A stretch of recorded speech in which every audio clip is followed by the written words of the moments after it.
Ja, danke, liebe Frau Nickel und herzlich willkommen alle, die uns hier zuschauen und zuhören. Äh, ich, äh, ich bin ja Hirnforscher und ich bin aber irgendwie ein besonderer Hirnforscher. Ich habe eben 20, 30 Jahre fast meines Lebens als experimenteller Hirnforscher zugebracht, bin ja auch schon ein bisschen älter jetzt inzwischen und bin dann am Ende dort auch an der Uni irgendwann immer mehr zu dem Punkt gekommen. Ich war dann der Leiter einer Abteilung für Grundlagenforschung für psychiatrische Störungsbilder und bin immer stärker zu der Überzeugung gekommen, dass da irgendwas nicht stimmt, weil wir versucht haben herauszufinden, was im Gehirn von Menschen verändert ist, die jetzt eine Depression haben, eine Angststörung, Zwangsstörung oder Essstörung oder was es da alles so geben mag. Und es wurde immer klarer, dass diese Veränderungen im Gehirn zwar nachweisbar sind, aber dass die ja gar nicht entstanden wären, wenn diese betreffende Person etwas günstigere Bedingungen vorgefunden hätte im Laufe ihres Lebens, oftmals schon als Kind. Da ist viel Missbrauch dabei. Das sind Kinder durch ganz schwierige Bedingungen gegangen. Die sind eigentlich nie richtig gemocht worden. Und na, wir alle wissen, was das eigentlich für eine katastrophale Situation ist. Die Schule trägt da in einer gewissen Weise auch noch ihren Teil dazu bei. Da waren viele, die dann auch sehr genau berichten konnten, wie sie dann noch weiteres Leid in der Schule erfahren haben, durch die Ausgrenzung durch die Mitschüler, aber auch durch unglücklich operierende Lehrpersonen. Und da habe ich gedacht, das ist eigentlich Blödsinn. Was soll ich im Gehirn nach irgendwas suchen, was da verändert ist, wenn es gar nicht sich verändert hätte, wenn die Bedingungen ein bisschen anders gewesen wären. Und da habe ich dann diese Akademie gegründet und seither bin ich sozusagen irgendwie anders unterwegs. Ich bezeichne es immer noch als Forschung, aber es ist nicht mehr die Suche nach den Defekten, sondern es ist eher also nach den Defekten im Hirn, sondern es ist eher die Suche danach, was Menschen brauchen, damit sie die in ihnen angelegten Potenziale, also diese Talente und Begabung auch wirklich entfalten können. Äh, Wenn wir uns dann noch mal anschauen, also diese Potenziale sollen sie in unseren Bildungseinrichtungen entfalten. Dazu haben wir die ja auch. Und wenn wir uns aber anschauen, was da so als Ergebnis dabei rauskommt, ist es ja seit vielen Jahren so, dass es immer eine Schreckensmeldung nach der anderen ist, die da über die Medien verbreitet wird. Und es ist einfach wohl jetzt an der Zeit, sich selbst einzugestehen, dass unsere Bildungseinrichtungen nicht so sind, wie sie sein könnten und vielleicht auch, wie sie sein müssten, damit unsere jungen Menschen die Bedingungen vorfinden, die sie brauchen, damit sie dann später die Gestaltung dieses künftigen Lebens in die eigenen Hände nehmen können. Abgesehen davon, dass das ja auch sehr dringend wird, weil wir ihnen so viel äh, Elend und Schrott und Dreck auf der Erde hinterlassen haben. Also die haben wirklich viel zu tun und Bildung ist der Schlüssel. Und, äh, und mit dem Bildungssystem ist es aber im Grunde genommen wie mit einem Haus. Wenn das Fundament nicht stimmt, auf dem das ganze Haus steht, da können Sie da oben Fenster und Türen anbauen, so viel Sie wollen, das wird alles nichts. Und deshalb ist die Frage nach dem Fundament unseres Bildungssystems eigentlich so zentral, dass ich kaum verstehe, warum das nie ernsthaft hinterfragt wird. Also, wenn wir uns noch mal bei den Tieren umschauen, ich bin ja auch Biologe, da ist es so, da muss man ja einem Elternpaar oder auch einer Gruppe von Kängurus oder was auch immer, denen muss man ja nicht erzählen, wie Bildung geht. Also, die wissen das. Da die Tiere haben angeborene Triebe und Instinkte und die werden dann aktiviert, wenn sie Junge haben und dann kümmern sie sich so, wie sie das können, um diese Nachkommen und dabei kommt eigentlich auch immer was Vernünftiges dabei raus. Und wir Menschen haben sowas nicht. Das ist so eine der großen Erkenntnisse aus der Hirnforschung.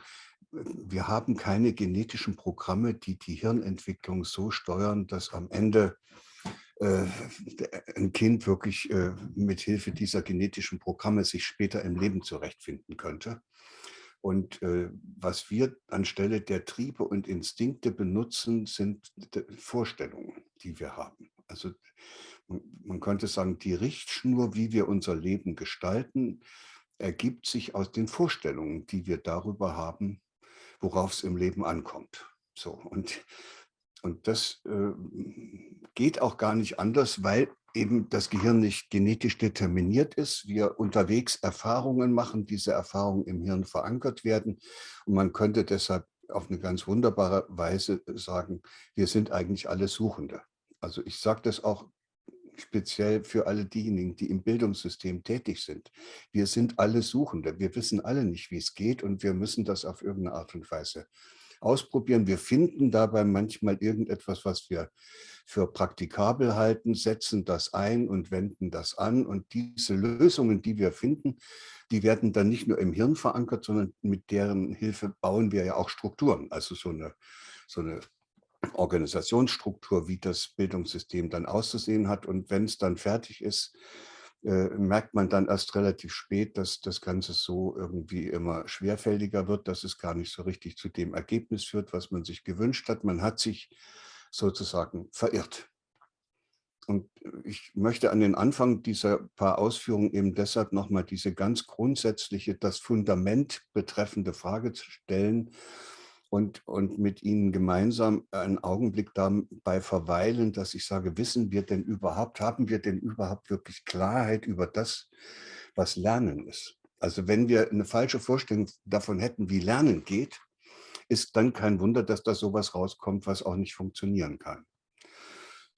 Ja, und wenn ich so in der Bevölkerung rumfrage, was ist denn Lernen, dann denken die immer, das ist das, was in der Schule stattfindet. Also das ist dann so Ausbildung und auswendig lernen und gute Zensuren kriegen. Und das ist natürlich total fragwürdig. Also unterrichten und belehren und dann Zeugnisse abgeben und das Kind dabei wie ein Objekt behandeln. Also der Lernende wird sozusagen behandelt, als müsse man ihm da was reinfüllen. Ja, das hat mit Lernen, wenn ich jetzt mal ganz ehrlich bin, nichts zu tun. Das sind Abrichtungs- und Dressurmethoden, und damit die Pädagogen in den pädagogischen Hochschulen das nicht so deutlich sagen müssen, dass das Abrichtungs- und Dressurmethoden sind, dann nennen sie das konditioniertes Lernen. Und das ist immer mit Belohnung und Bestrafungen verbunden. Und wenn man es so ganz auf die Spitze treibt, dann muss man sich mal bei den Obstbauern, bei denen die das Spalierobst anbauen, also diese Äpfelbäumchen, die da so an Drähte gebunden werden, ein bisschen umschauen und die mal fragen, wie sie das nennen, wenn die dann von den kleinen Äpfelbäumchen die Drähte so, also die Äste so an den Drähten festbinden, damit maximaler Ertrag, das ist ja klar, am Ende geht es um den maximalen Ertrag, da rauskommt. Und das heißt, der Terminus technicus dafür, für dieses Festbinden und die Produktion von Spalierobst, Bäumchen, der heißt Erziehung. Und da gruselt es einen ein bisschen. Und da gibt es auch noch, wenn da Äste sich nicht so richtig festbinden lassen, dann gibt es noch so einen Erziehungsschnitt, der da eingeführt wird. Und spätestens dann merkt man, hey, da stimmt doch vorne und hinten irgendwie was nicht, wenn wir etwas, was die Obstbauern als Erziehung bezeichnen, wenn wir das auch für das anwenden, was wir da in unseren Schulen dann zum Teil noch treiben. Da geht es um Erziehung und Bildung, und das hat im Grunde genommen möglicherweise, ich will das auch nicht so äh, an die Wand malen, aber ich finde, wir müssen einfach auch ehrlich mit uns umgehen. Das ist klar, gibt sich jeder Mühe, und ich finde es toll, dass es Lehrer gibt, und es gibt nichts Schöneres, als Kinder auf ihrem Weg ins Leben zu begleiten. Aber manchmal ist es eben so, dass man sich als ganze Gesellschaft verrennt in irgendwelche blödsinnigen Vorstellungen, und dann wird alles immer furchtbarer, und dann nützt es auch nichts, wenn man dann immerzu als Einzelner versucht, das zu richten. Das schafft man ja gar nicht mehr. Und deshalb nochmal als Biologe, mit den Erkenntnissen, die wir heute haben, gibt es eine einzige Aussage, und die heißt, Lernen ist nichts, was irgendwo stattfindet, sondern Lernen ist ein Grundmerkmal alles Lebendigen. Wenn es nicht mehr lernen kann, ist es tot. Zellen können was lernen, Organismen können was lernen und passen ihre körperliche Struktur an die Gegebenheiten an. Pflanzen können natürlich auch lernen, und wir können lernen, und mit dem großen Hirn kann man vielleicht noch ein bisschen mehr lernen, aber da ist ja noch nicht Schluss. Auch ein soziales System, eine Familie, eine Stadt, also die Menschen einer Stadt oder die Mitarbeiter in einem Unternehmen können ja auch lernen. Und wir sprechen ja auch von lernenden Organisationen. Und Da wird spätestens klar, dass das etwas ganz Grundsätzliches ist. Und jetzt fängt es an, interessant zu werden, weil jetzt erst kann man die Frage stellen, wie lernt denn das alles? Ja, ohne Hirn. Also wie lernt eine Pflanze, sich immer wieder nach dem Licht auszurichten, wenn sie doch gar kein Gehirn hat? Und inzwischen gibt es sogar Experimente, da hat man Pflanzen, also Erbsen, die sich so nach dem Licht ausrichten, die hat man konditioniert. Also denen kann man einen Lichtreiz anbieten und gleichzeitig noch ein Gebläse. Und dann wächst die Erbse dann immer dorthin, wo das Licht ist, er merkt sich aber offenbar, wo das Gebläse herkommt, und dann kann man das Licht ausmachen und dann wächst die Pflanze weiter dorthin, wo das Gebläse ist, obwohl da gar kein Licht ist. Das heißt, die hat das miteinander verbunden, und das ist sozusagen so ähnlich wie Pavlov. Der Hund hat sich das auch so im Kopf miteinander verbunden, und das ist alles sehr ungünstig. Und wenn man dann genauer nachschaut, wie das Lernen wirklich funktioniert, dann geht es beim Lernen ja immer nur darum, auch wenn das sich um Ameisenstaat handelt oder um eine Familie oder ums Gehirn. Es geht darum, dass die einzelnen Konstituenten die Art ihrer Beziehungen äh, ordnen und bestimmte Beziehungen festigen. Also Lernen ist etwas, was in der Art und Weise festgeschrieben wird und verankert wird, wie die Einzelteile des Systems oder die Untereinheiten des Systems miteinander in Beziehung treten. So, das ist eine ganz andere Auffassung. Und jetzt kann ich sagen, okay, und wie passiert das? Und die Antwort heißt, das geht natürlich überall, wo das stattfindet, nur durch spielerisches Ausprobieren. Und das ist die Grundlage allen Lernens. Spielerisch ausprobieren, was geht. Also das Kind probiert spielerisch aus, was es machen kann. Am Anfang mit dem eigenen Körper, dann auch immer stärker mit den Extremitäten. Und da kennt ja jeder dieses Bild, wie die kleinen Babys dann auch ausprobieren, wie gut das gelingt, den eigenen großen Zeh in den Mund zu stecken. Und dabei werden Lernerfahrungen gemacht, und später werden die Lernerfahrungen mit Gegenständen gemacht, und dann ist auch sehr schnell dann der Zeitpunkt erreicht, wo die Kinder spielerisch ausprobieren, was man alles mit Mama und Papa machen kann. Wunderbar. Und das ist ein Lernprozess, der dabei stattfindet, wo das Kind aus sich selbst herausfindet, wie es geht, und das, was es da herausfindet, wird im Hirn verankert. Das ist sozusagen die Lernerfahrung, die dann stehen bleibt, und die heißt, ich kann mit Mama nicht alles machen. Wenn die gerade beschäftigt ist, muss ich mal warten, bis die Zeit für mich hat, und dann ist wieder in Ordnung. Ne? So, und das sind alles unglaublich wichtige Lernerfahrungen, die da durch reines spielerisches Ausprobieren gemacht werden. Das Kind ist immer Subjekt und der Konstrukteur dieses eigenen Lernprozesses. So, das müssten wir uns alle jetzt mal endlich hinter die Ohren schreiben, weil dann würde keiner mehr versuchen, ein Kind zum Objekt seiner Belehrungen, seiner Bewertungen und dann noch seiner Maßnahmen zu machen. Das kann alles gar nicht gehen. Und wenn ein Kind erleben muss, dass es zum Objekt der Anordnungen oder der Erwartungen oder der Belehrungen und der Bewertungen anderer Leute gemacht wird, dann ist die natürliche Reaktion, dass es sich dagegen wehrt. Das tut ihm nämlich weh. Es wird in seiner, ich verwende jetzt mal ein Wort, was so ein Kind natürlich nicht verwenden kann, es wird in seiner Subjekthaftigkeit in Frage gestellt. Es werden die beiden Grundbedürfnisse gleichzeitig verletzt, die das Kind ja schon mit auf die Welt gebracht hat. Das erste ist das Grundbedürfnis, mit den anderen auf eine unverbrüchliche Weise verbunden zu sein. Verbundenheit also hier. Und das zweite Grundbedürfnis äh, erwächst ja auch aus der schon vorgeburtlich gemachten Erfahrung und ist genauso tief im Hirn verankert und wird dann ja auch deutlich, wenn die Kinder auf der Welt sind. Das nennen wir dann diese Neugier oder Entdeckerfreude. Und das ist dieses Grundbedürfnis nach eigenen Gestaltungsmöglichkeiten, nach Autonomie. Später, wenn wir erwachsen sind, nennen wir das Freiheit. Also das wollen wir alle.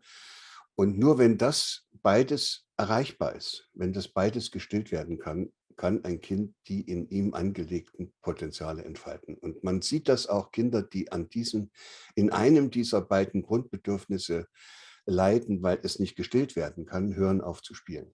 Also wenn man wirklich wissen will, wie es Kindern geht, dann muss man nur gucken, ob die immer noch frei und unbekümmert spielen können. Wenn sie das nicht mehr können, sind sie abgerichtet und haben die Erfahrungen, diese schmerzhaften Erfahrungen, die sie dabei machen mussten, in Form einer Lösung sich ins eigene Hirn gebaut. Und die Lösung heißt, Ich will gar nichts mehr entdecken, ich will gar nichts mehr gestalten, ich will gar nicht mehr dazugehören. Ich versuche jetzt einfach die anderen auch einfach wie so Objekte zu behandeln und ich kommandiere die jetzt auch so rum, wie die mich rumkommandieren. Und dann, ja, dann würde ich sagen, dann ist so ein Kind in unserer gegenwärtigen Gesellschaft angekommen. Tja, und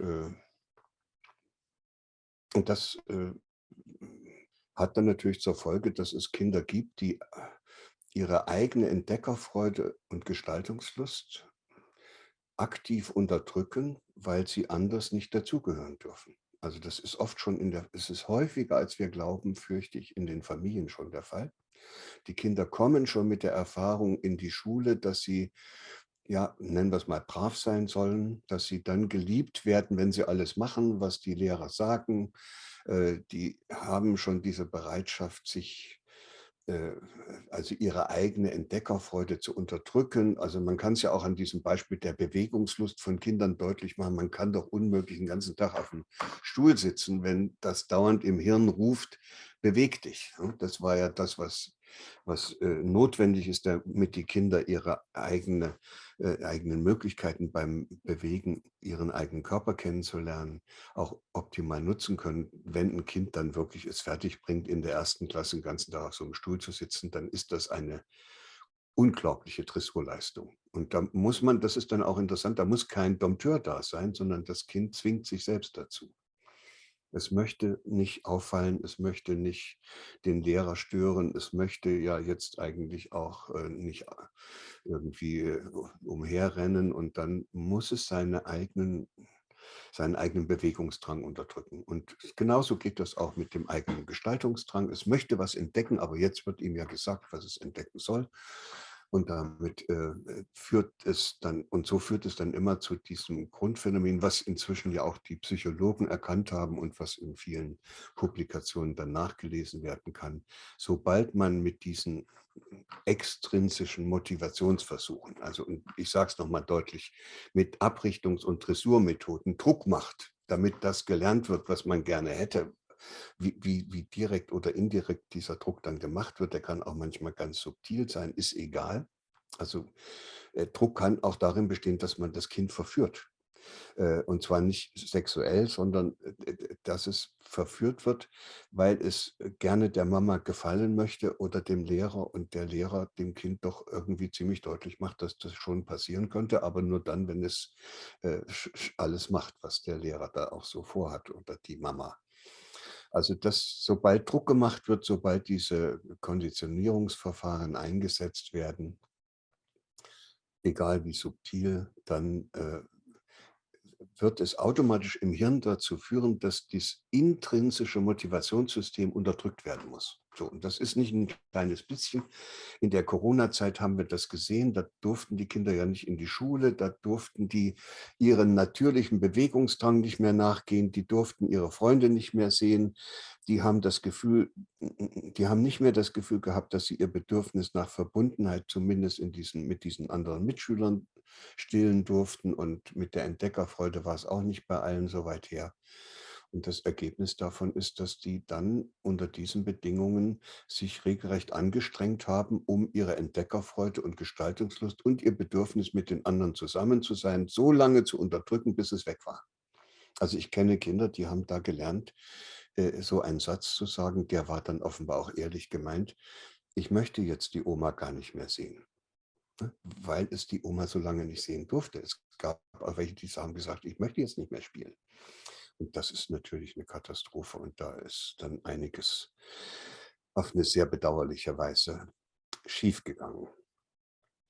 So, und wenn wir jetzt uns noch mal anschauen, wie dieses Lernen tatsächlich als Spiel funktioniert, dann muss man eben auch ein bisschen in der moderneren Biologie umherschauen und dann lernt man, dass die DNA-Sequenzen, die ja am Anfang so ähnlich wie das Gehirn Vorstellungen verankert, so werden am Anfang von den Zellen gefundene Lösungen in Form von bestimmten DNA-Sequenzen verankert. Das ist im Grunde genommen, könnte man sagen, das Genom lernt, wie es sich anordnen muss, damit die Zelle, für die es da ist, am Leben bleibt. Und das ist wiederum, ich habe es früher auch nicht geglaubt, aber das ist nicht gezielt, das passiert nicht gezielt, sondern spielerisch. da werden ständig neue genetische Sequenzen, also DNA-Sequenzen angelegt. Da wird ständig probiert, was noch alles geht. Manche Gene werden verdoppelt und andere werden miteinander vermischt und dann kommt es noch zur Rekombination, Mutation und all die. Das ist alles spielerisches Ausprobieren, was alles geht. Und wenn dann irgendwann mal eine Zeit kommt, wo dann diese Zelle mit diesen vielen Lösungen, die sie da im Genom in Form von genetischen Sequenzen verankert hat, wenn da eine dieser Lösungen plötzlich passt, weil da sich ein Problem damit lösen lässt, dann wird das abgerufen und dann ist es Teil des Genoms. Das heißt also schon auf der Ebene des zellulären Lernens geht es um Spiel. Auf der Ebene, wie der Organismus seine Strukturen herausbildet, muss man sagen, ja, im Kern geht es auch wieder um Spiel, wenn dann aus einer Extremitätenanlage eines Säugetiers, also ja, aus dem, woraus dann später bei uns Menschen die Vorderextremitäten werden oder bei den Fledermäusen diese Flügel oder bei den Delfinen die Flossen oder beim Maulwurf die Grabschaufel. Das sind ja dann alles Formungen, die alle aus der gleichen Wurzel, aus dem gleichen Fundament kommen. Und dieses Fundament heißt fünfstrahlige Extremitätenanlage. So, und der Darwinismus und der Wettbewerb und der Druck, der dann auf dem Maulwurf und der Fledermaus oder auf wem auch immer lastet, der führt ja nicht zu einer Entwicklung, der führt ja zu einer Spezialisierung. Das heißt, unsere Theorie ist auch nicht in Ordnung, wenn wir immer sagen, der Darwinismus beschreibt, wie es zu Weiterentwicklung kommt. Dann müsste man sagen, nein, der Darwinismus beschreibt nur, wie man oder was dazu führt, dass sich immer mehr Spezialisierungen herausbilden. Also auf unsere Gesellschaft übertragen würde Darwinismus streng angewandt dazu führen, dass man erklären kann, wie Fachidioten und Leistungssportler entstehen, aber nicht wie in vieler Hinsicht hochkompetente junge Leute aus einem Bildungssystem hervorkommen. Das braucht was anderes und das braucht wahrscheinlich das Gleiche, was die Extremitätenknospe braucht, weil da offenbar in dieser frühen Phase der Embryonalentwicklung äh, spielerisch ausprobiert worden ist, wie die Zellen sich anordnen müssen, damit da etwas entsteht, aus dem dann später ganz vieles machbar ist. Es geht also um die Grundlegung eines Potenzials, einer Anlage, aus der dann ganz vieles werden kann. Und diese Anlage, die ist doch nicht durch Wettbewerb entstanden. Das ist wieder, selbst da ist es spielerisches Ausprobieren. Diese Vorstellung, dass es im Wesentlichen darauf ankommt, solche Anlagen hervorzubringen und nicht lauter Fachidioten, diese Vorstellung ist natürlich im Darwinismus nicht abzugreifen. Und deshalb ist der Darwinismus wahrscheinlich eine schöne Theorie, um Spezialisierung und Differenzierungsprozesse zu beschreiben. Und der war auch sehr brauchbar, um das zu beschreiben, was die Wirtschaft im letzten Jahrhundert gebraucht hat.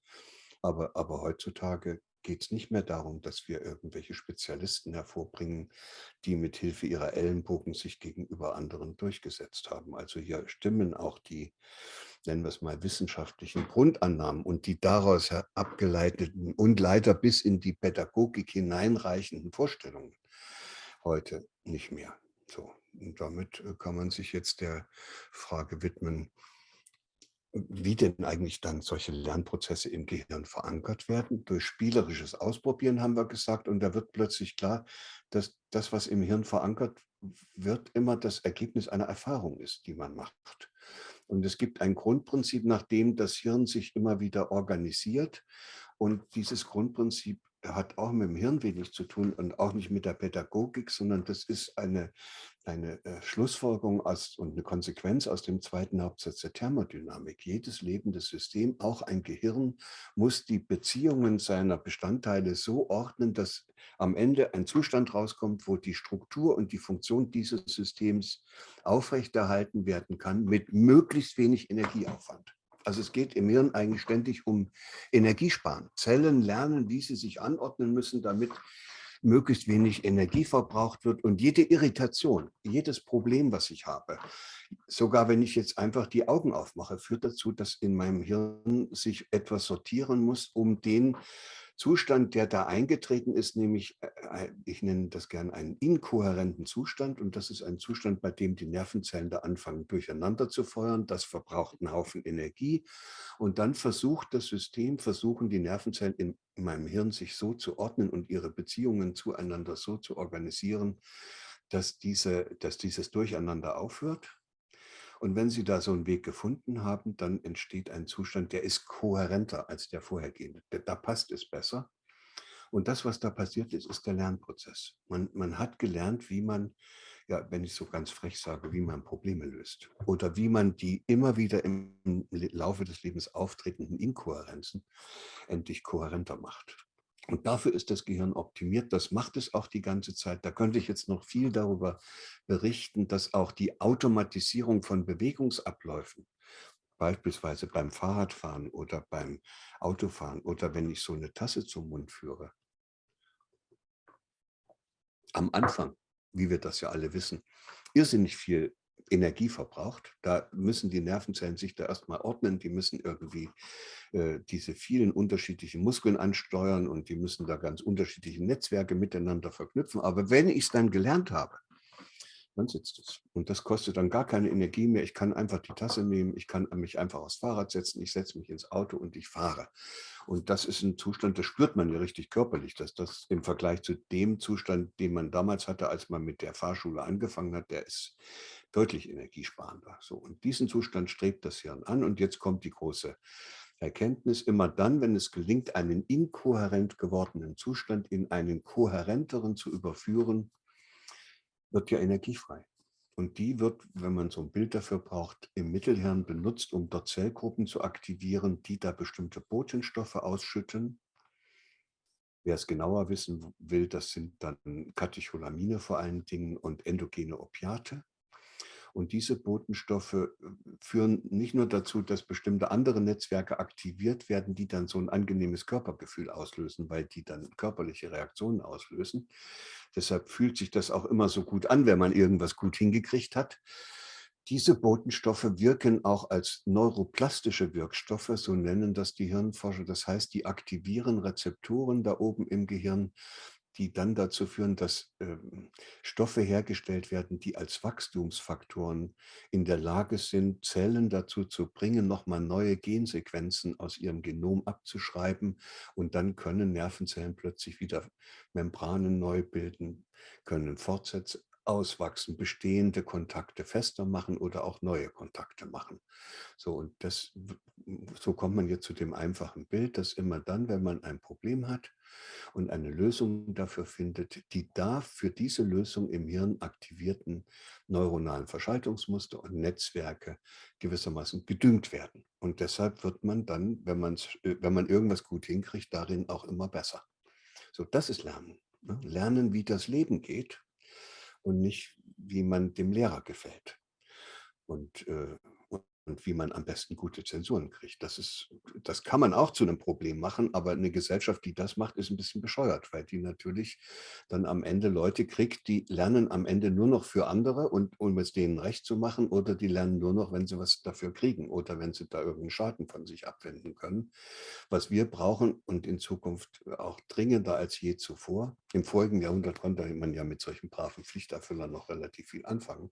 Aber was wir heute und dringender als je zuvor brauchen, sind ja Menschen, die aus sich selbst heraus gerne lernen, die diese Freude am Lernen nie verloren haben. Und ich habe jetzt schon ein bisschen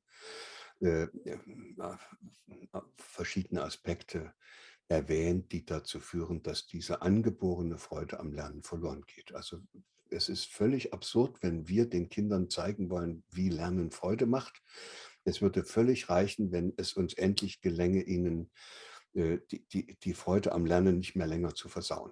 So, und das ist aber auch falsch ausgedrückt. Es würde reichen, wenn wir Bedingungen schafften, in denen sie die Erfahrung machen können, wie schön es ist, etwas zu lernen.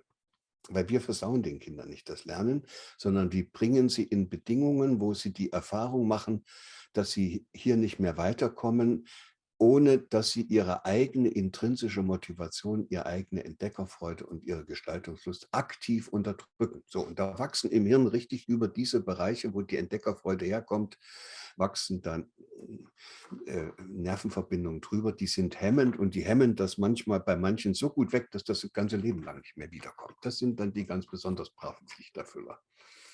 Und die lernen alles auswendig, was man denen sagt. Und das ist dann auch kein Zeichen von Intelligenz, wenn man Abitur auf diese Weise mit 1,0 macht. Also hier muss einiges anders werden und wir haben keine Vorstellung, wie wir es anders machen wollen, weil eben das Grundfundament schon so schwierig ist, wenn wir nicht endlich lernen, was Lernen ist und immer mit dem alten Ansatz der Abrichtung und Dressur oder des konditionalen Lernens da wieder rangehen, wo wir immer sagen, wir müssen den Kindern was beibringen.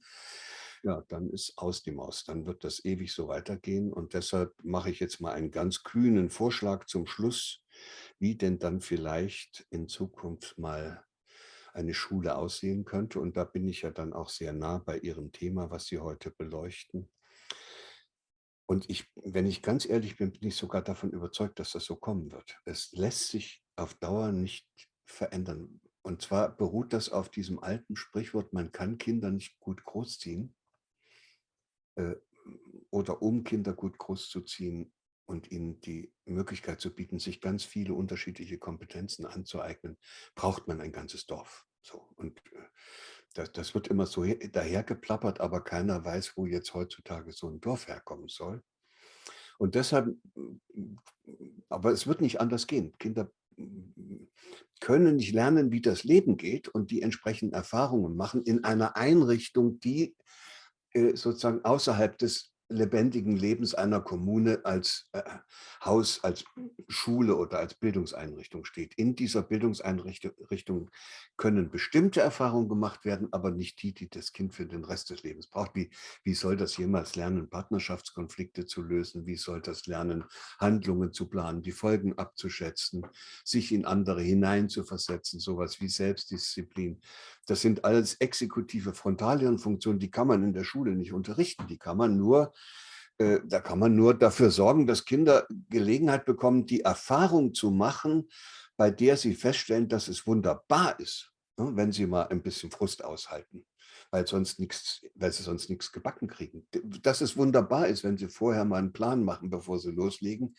Und dass es wunderbar ist, wenn sie sich in andere hineinversetzen, bevor sie da alles Mögliche mit den anderen machen, um auch mal zu spüren, wie es dem anderen geht. Also so könnte ich jetzt diese Reihe von exekutiven Frontallernfunktionen noch fortsetzen und dann merkt man schnell, oh verdammt, das findet alles in der Schule nicht statt, lässt sich nicht unterrichten, schon gar nicht abprüfen und innerhalb dieses gegenwärtigen Schulsystems machen die Kinder auch Erfahrungen, aber das habe ich ja gesagt, das sind dann häufig eher Erfahrungen, die sie zwingen, ihre eigene Entdeckerfreude und Gestaltungslust zu unterdrücken. Gut, wie sähe die Schule der Zukunft aus? Die sähe so aus, dass immer mehr Kommunen, also Gemeinden, kleine Städte, vielleicht später mal auch Stadtteile, sich entscheiden, dass dass diese betreffende Kommune, ich nenne das jetzt mal so, sagt, wir sind ein Bildungscampus. Ne? Die ganze Kommune ist der Bildungscampus, fertig. Und dann bis dahin muss es auch wieder Erwachsene geben, die Freude daran haben, Kinder einzuladen und ihnen zu zeigen, was sie alles können und was sie eigentlich so tagtäglich machen.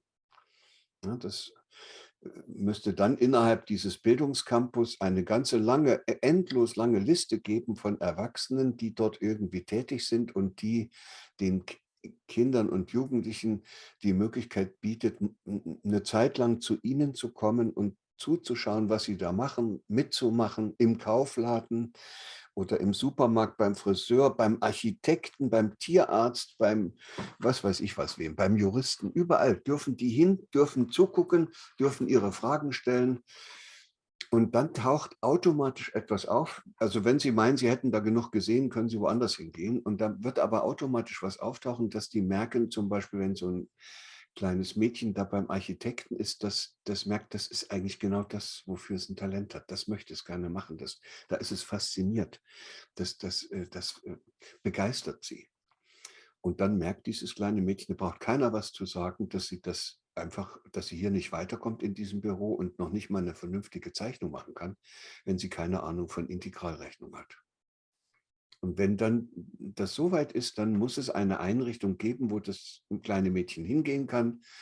Und das ist vielleicht das Haus, wo heute noch Schule dran steht. Da muss dann irgendwas anderes außen dran stehen. Und da geht es hin und sagt, ich möchte gerne die Integralrechnung lernen. Und da müssen kompetente Leute sein, die müssen das Kind nicht darin unterrichten, sondern ihm nur zeigen, wie es herausfinden kann, selbst in einem Selbstlernprozess herausfinden kann, wie die Integralrechnung geht.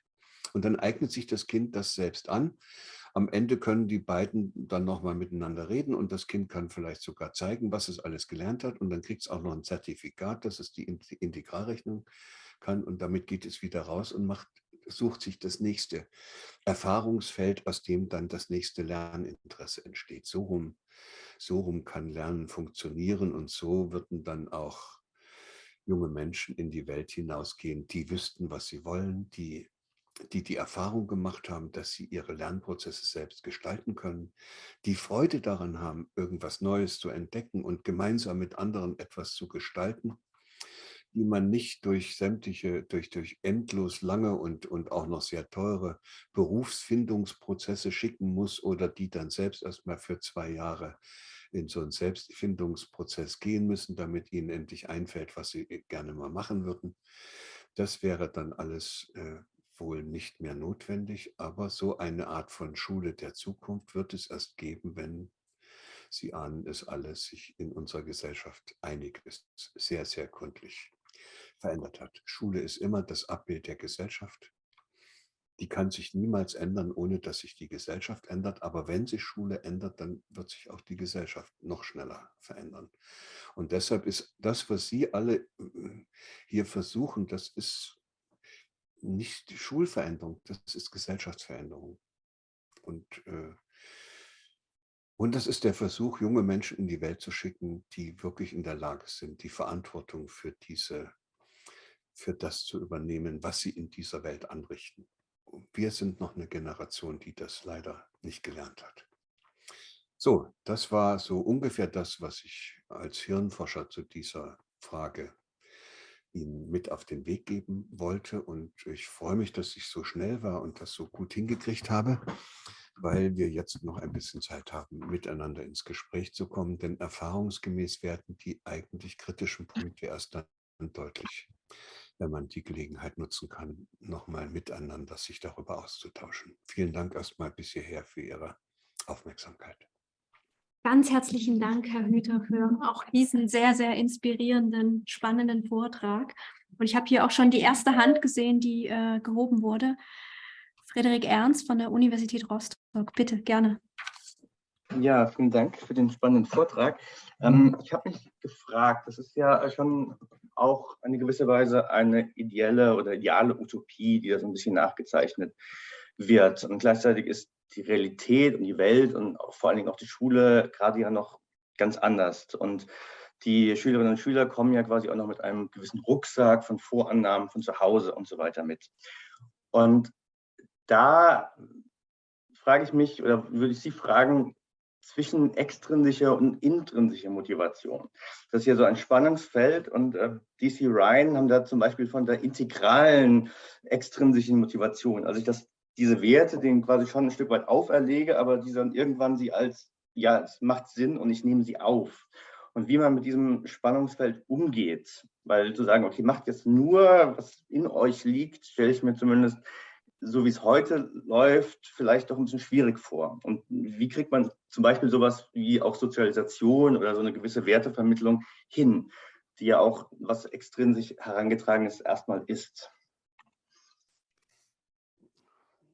Also Sie merken schon, wie Sie das Thema so kognitiv versuchen fassen zu können und dann braucht man dann nochmal Unterbegriffe und besondere Formen von extrinsischer Motivation. Und das ist immer ein Zeichen dafür, dass das ganze Denksystem wahrscheinlich so nicht stimmt. Ich weiß nicht, was das heißen soll. Also in dem Augenblick, wo wir extrinsische Motivation sagen, heißt das ja, es ist ein anderer Mensch, der dieses Kind dazu bringt, etwas zu lernen, was es von sich aus nicht lernen würde. Und das geht doch nur, indem dieser andere Mensch das Kind in eine, nennen wir es jetzt mal sehr hart, in eine Not bringt, es also zum Objekt macht. Und Objekt kann sein, dass man es in eine Situation bringt, wo es gar nicht mehr anders kann. Und ich hatte das schon angedeutet, heutzutage macht man das nicht mehr durch Schläge, sondern durch Verführung. Du kriegst meine ganze Zuwendung und Liebe und auch das Wohlgefallen der Pädagogen oder der Menschheit, wenn du dich so verhältst, wie wir das uns wünschen. Und das ist extrinsisch. Man müsste dem Kind Gelegenheit haben, selber auf die Idee zu kommen, sich dafür zu interessieren, wie die Photosynthese geht.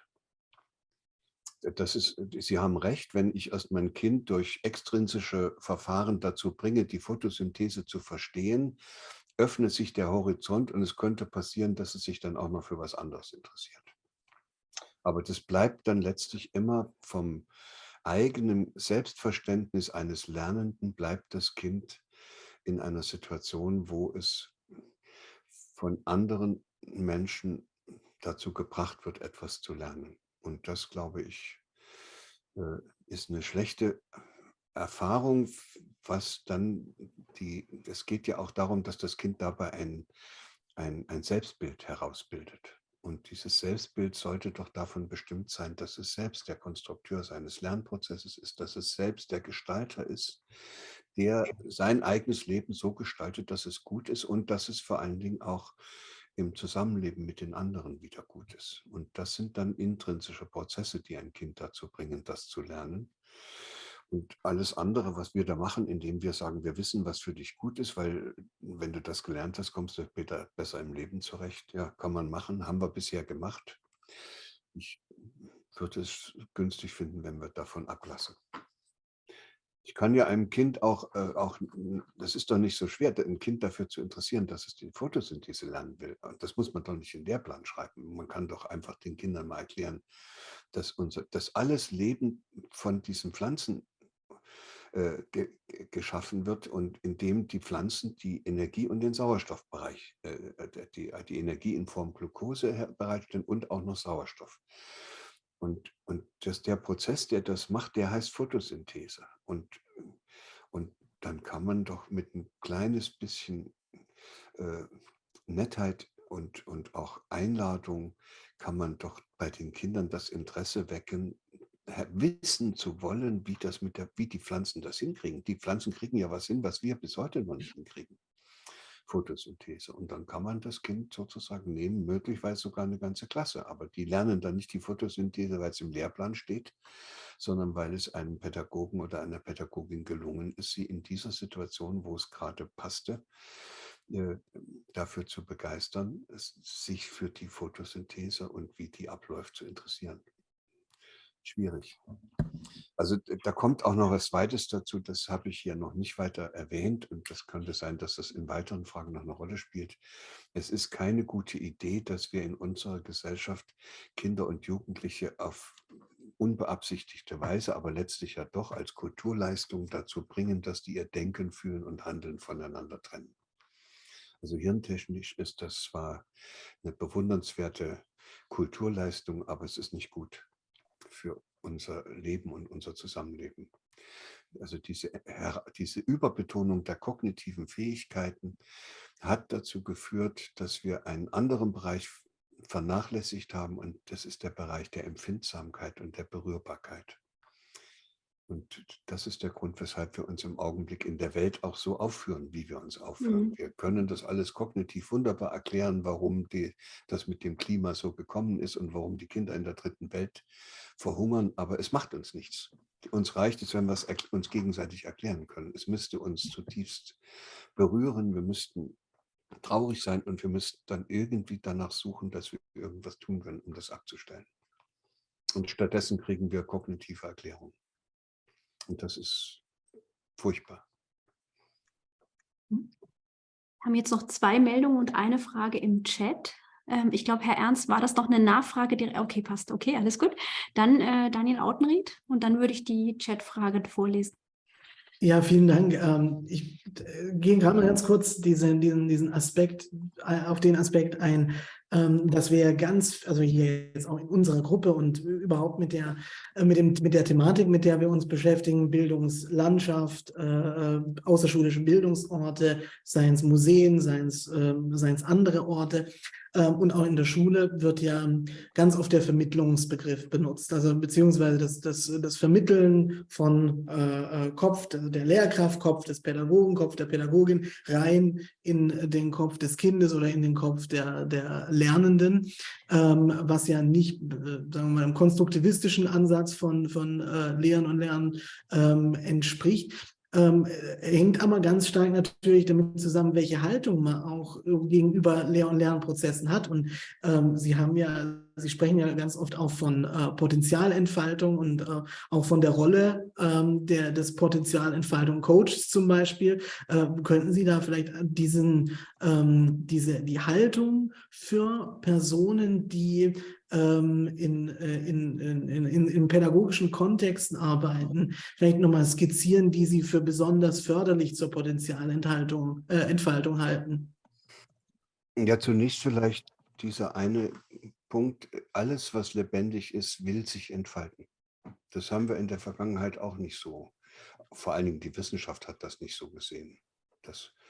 Da haben sie sich gestritten, was das für eine Kraft sein soll, die da von innen heraus raus will. Aber jeder, der da draußen ein Gänseblümchen sieht oder irgendwas Lebendiges sieht, kann es ja gar nicht vermeiden, zu der Erkenntnis zu kommen, dass das Leben ein einziger Entfaltungsprozess ist und dass sich auch alles entfalten würde, auch jedes Kind würde sich entfalten, wenn keiner auf ihm rumlatscht. Also das Gänseblümchen wird zu einer Kümmerversion dessen, was es hätte werden können, wenn man ständig darüber läuft.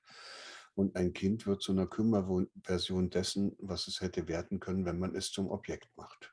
Das ist sozusagen die Art und Weise. Das heißt, wir können Potenzialentfaltung gar nicht fördern, aber was wir könnten, ist, wir könnten vermeiden, dass Kinder in Situationen kommen, in denen sie sich so ungünstige Lösungen suchen müssen, die dann dazu führen, dass sie sich, ich nenne das immer gerne, verwickeln in ihren eigenen Vorstellungen. Dazu gehört dann auch diese Verwicklung, die dadurch entsteht, dass man sein eigenes Gestaltungsbedürfnis unterdrückt oder dass man Vorstellungen von anderen folgt, die da meinen, sie wüssten, wie es geht.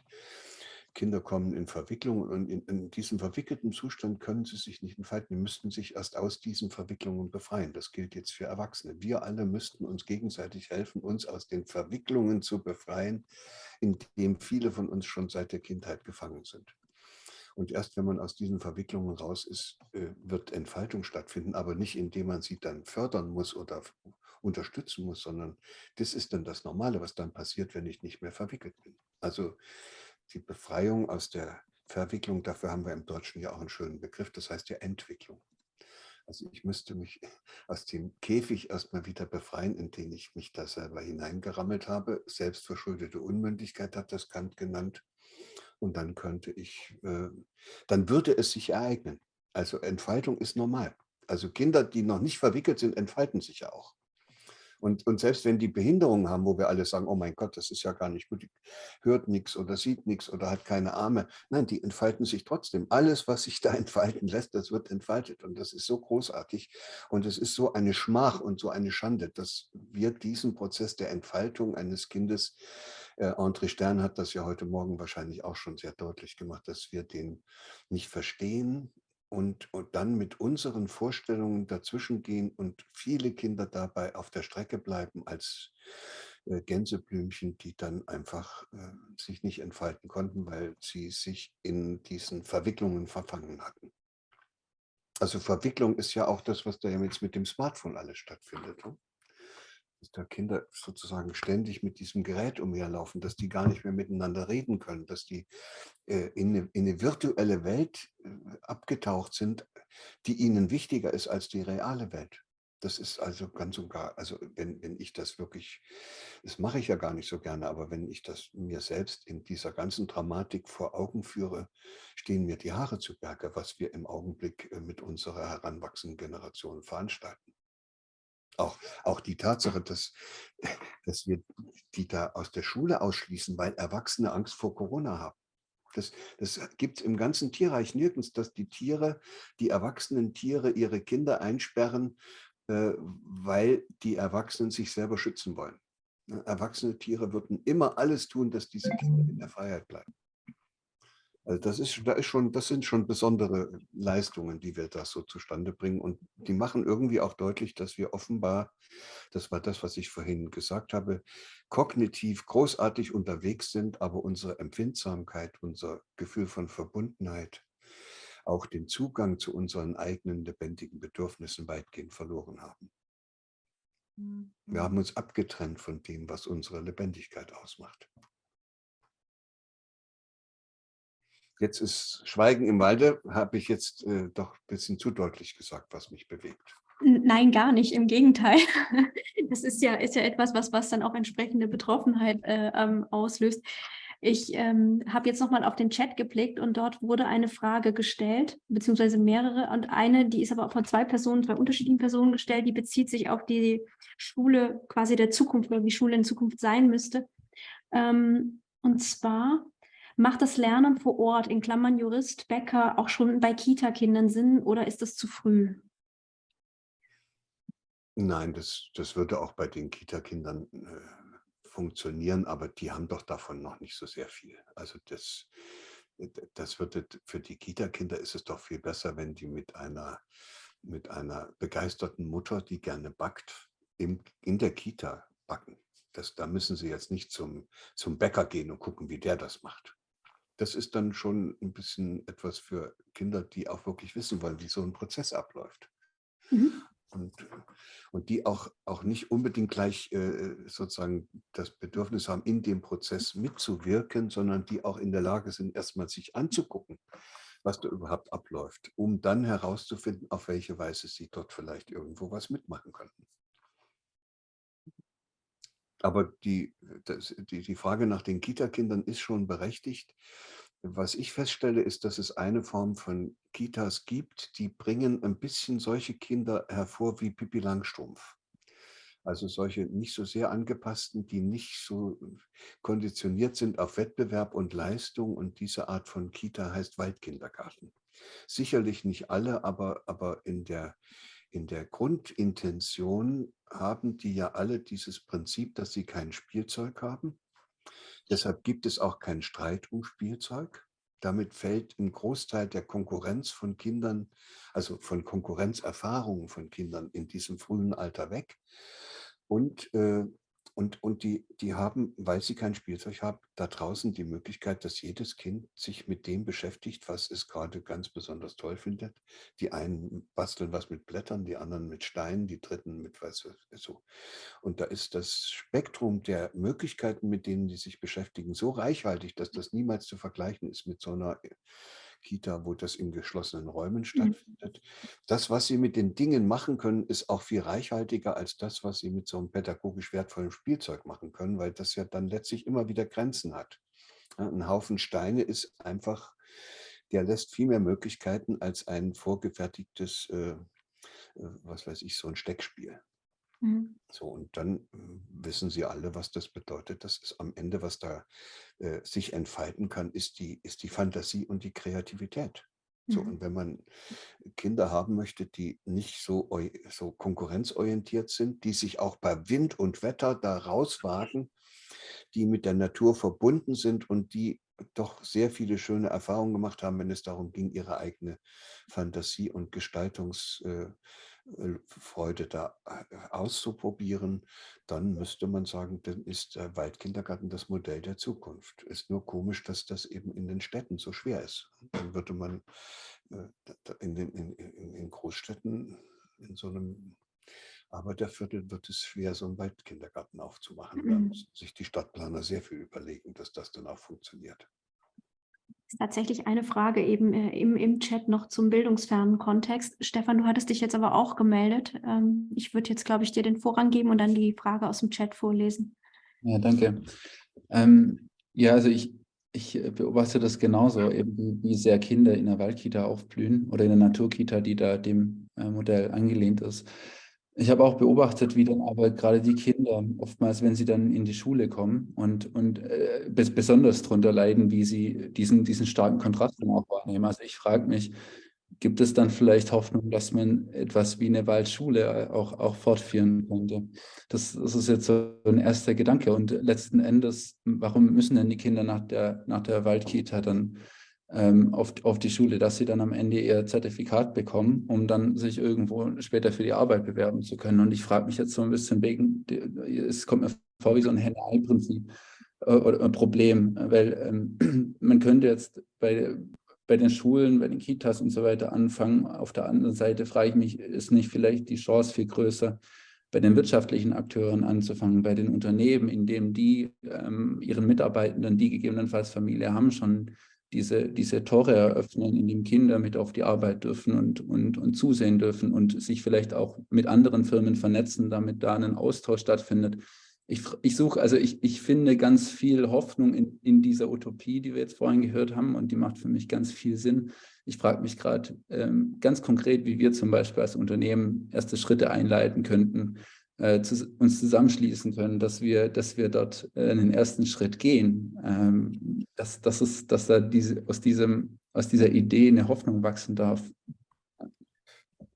Also das, was ich an der Stelle einfach nochmal sagen will, was ich hier erzähle, ist keine Utopie. Ich bin fest davon überzeugt, dass das die einzige Chance ist, wie wir auf diesem Planeten überleben. Mit diesem gegenwärtigen Bildungssystem wird es nicht gehen. Und richtig ist jetzt Ihre Frage, wie konkret, wie lässt sich das heute und morgen schon umsetzen? Richtig ist natürlich Ihr Vorschlag, es wäre großartig, wenn Unternehmen das erkennen könnten und dann etwas tun könnten, damit sich was ändert. Die Antwort, die ich da bisher gefunden habe, heißt ja, es gibt wunderbare Unternehmen, die da alles Mögliche auf die Beine stellen und auch ganz vorbildlich sind. Die gewinnen dann auch mehr Attraktivität als andere Unternehmen für qualifizierte Fachkräfte, die dann lieber in so ein Unternehmen gehen. Auch das ist noch ein netter Seitennebeneffekt. Aber ich habe auch Unternehmer getroffen, also richtig in den ganz dicken, in den DAX-Unternehmen.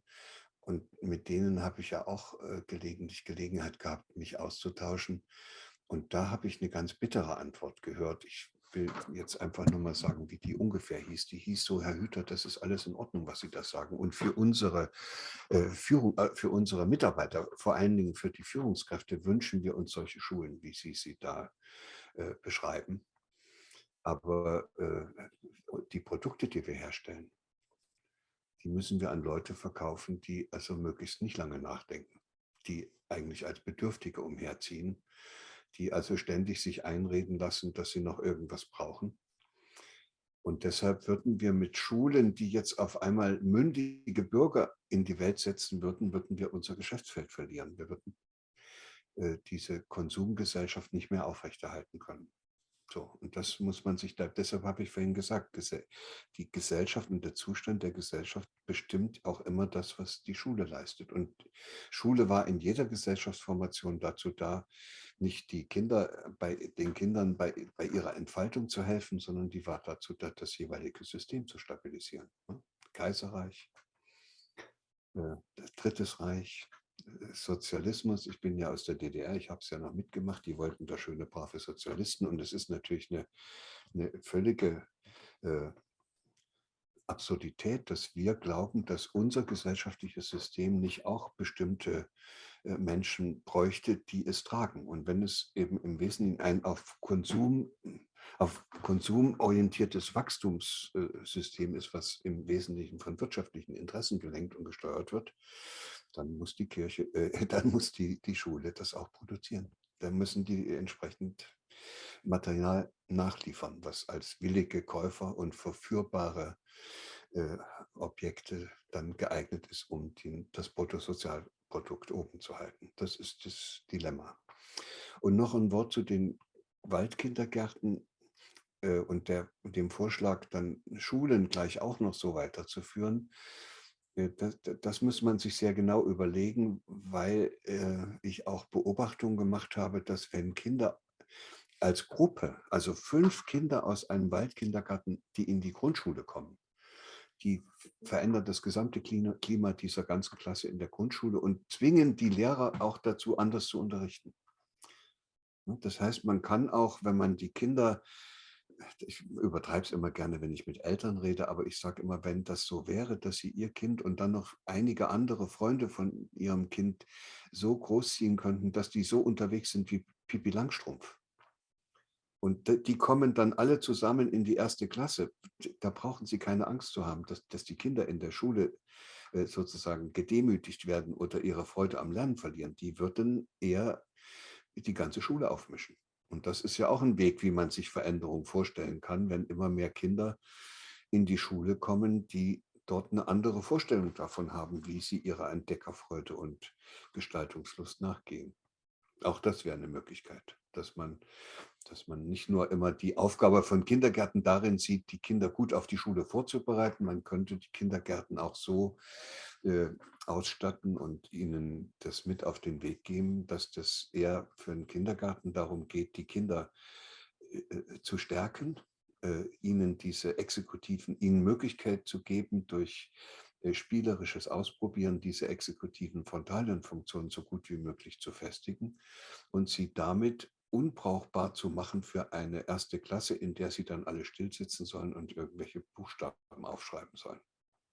Wir müssen ein bisschen leider schon auf die Uhr schauen, aber wir haben noch eine Meldung jetzt gerade aus dem Publikum gehabt von Frederik. Vielleicht können wir es schaffen, das relativ kurz zu fassen, damit alle noch eine ganz kurze Pause haben. Aber ich würde noch mal sagen, Frederik, und dann vielleicht eine relativ kurze knackige Antwort, ja. Mach ich. Danke.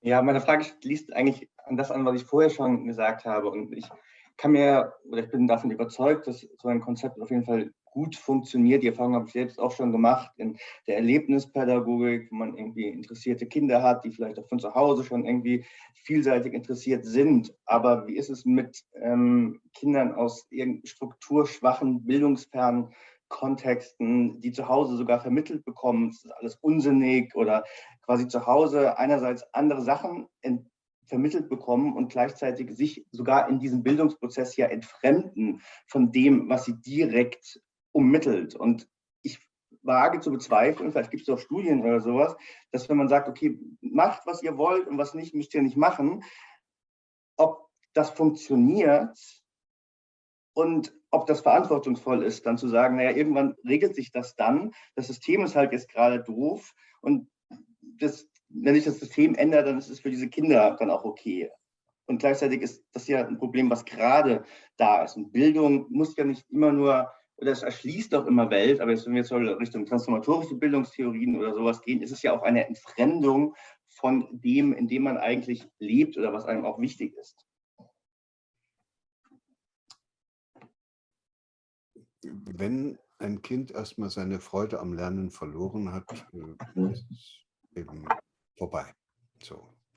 Und das ist so ähnlich wie mit Erwachsenen, die ihre Freude am Tätigsein verloren haben und nur noch für Geld arbeiten wollen. Denen können sie dann Bürgergeld geben und die würden dann trotzdem nicht zwangsläufig alle losgehen und sich irgendwas suchen, wo sie was Sinnvolles leisten können.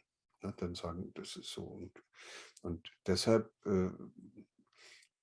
sind die Verfahren, die wir im Augenblick einsetzen, um diese Kinder, die aus solchen ungünstigen Herkunftsfamilien kommen, völlig ungeeignet. So, also bevor Sie da überhaupt das erste Wort über Schule und schulische Bildung und über Sprachunterricht reden, müssen Sie erstmal mit diesem Kind in eine Begegnung kommen. Das heißt, Sie müssen das Kind mögen. Also mir bleibt es nicht erspart, diesen bitteren Namen einfach in den Mund zu nehmen. Wenn ich die Kinder nicht mag, komme ich an die Kinder auch nicht ran und dann tut sich auch nichts.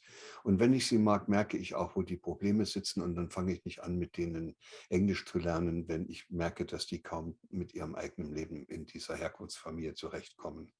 Und dann muss ich versuchen, denen zu helfen. Und das geht nicht in einem Massenbetrieb wie unseren gegenwärtigen Schulen. Und deshalb ist alles, was wir da tun, aus meiner Sicht ziemlich zwecklos, rausgeschmissenes Geld und es führt nicht zu dem, was wir am Ende wirklich gerne hätten.